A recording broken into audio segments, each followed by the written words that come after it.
Salam l'équipe, salam la team des Z, j'espère que vous allez bien. Ben Lamri n'y est pas allé avec le dos de la cuillère. Dans un live Instagram, il s'est directement attaqué aux pros de l'or, les supporters qui ne cessent de le réclamer depuis des mois. On va voir que ce qu'il a dit, c'est vraiment très très fort parce qu'il y a des mots qui sont très très importants. On va débriefer ça. Mais juste avant, dites-moi dans les commentaires, est-ce que vous êtes pour ce qu'il a dit, contre ce qu'il a dit? Est-ce que vous partagez simplement son avis? Est-ce que vous trouvez qu'il a allé beaucoup trop loin? Exprimez-vous dans les commentaires, mettez un petit pouce bleu pour soutenir et bien sûr, abonnez-vous si ce n'est pas déjà le cas. Maintenant que ça c'est fait, on va rentrer dans le vif du sujet. Ben Lamri a dit exactement, on a Slimani, Bounedjah, Ben Yetou, des vrais Algériens. Je répète, des vrais Algériens. Voilà ce qu'il a dit. Slimani est le buteur historique de l'EN, mais certains préfèrent courir après celui qui a dit qu'il fait une pause de 1 an. Franchement, c'est très très costaud ce qu'il dit. C'est très très costaud parce qu'il va droit au but. Il en a marre aussi. Il en a marre de ses supporters. Et il était déjà sorti lorsqu'on réclamait Benzema en Algérie lorsqu'il a été écarté de l'équipe de France.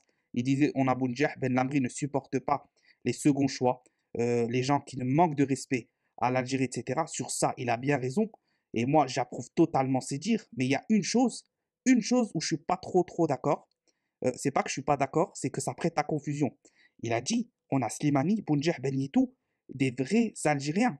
Donc Delors ne serait pas un Algérien. Alors maintenant, on va se poser la question. Tout le monde le dit c'est un gitan, c'est ceci, c'est cela. Mais s'il a un S12, s'il a une nationalité algérienne, s'il a une famille algérienne, donc on le considère algérien ou non? Moi, j'ai du mal à comprendre. On le considère algérien ou non? Si on ne le considère pas algérien, on considère Karim Medjani comme algérien ou pas? On considère Raïs Mbolhi comme algérien ou pas? On considère quoi? À partir de un seulement parent sur deux, sur les deux? Est-ce qu'une grand-mère, ça ne compte plus? Est-ce que ceci, est-ce que cela? Donc il y a un vrai problème à ce niveau-là. Soit on considère que minimum c'est moitié-moitié, donc tout ce qui est grand-mère, etc., c'est pas des Algériens, donc on ne les appelle pas.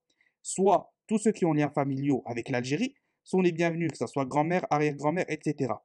Donc, moi, je ne sais pas ce que vous en pensez. Dites-moi-le dans les commentaires. Mais moi, je trouve que ça, c'est pas limite, c'est juste que ça prête à confusion. Est-ce qu'il aurait dit ça de Mbolhi? Non. Donc, ça veut dire que pour lui, s'il n'a pas un des deux parents algériens, il n'est pas algérien. Bref, c'est complexe. Mais je trouve que la communication sur cet aspect-là est un peu troublante parce qu'on ne sait pas vraiment ce qu'il exprime par là. Ou est-ce qu'il parle seulement de 100% algérien? Peut-être que pour lui, il est plus radical dans ça. Je ne sais pas, je ne vais pas juger ses intentions. Ben Lamri, c'est un joueur que j'aime beaucoup, mais la communication est un peu mal gérée sur le coup.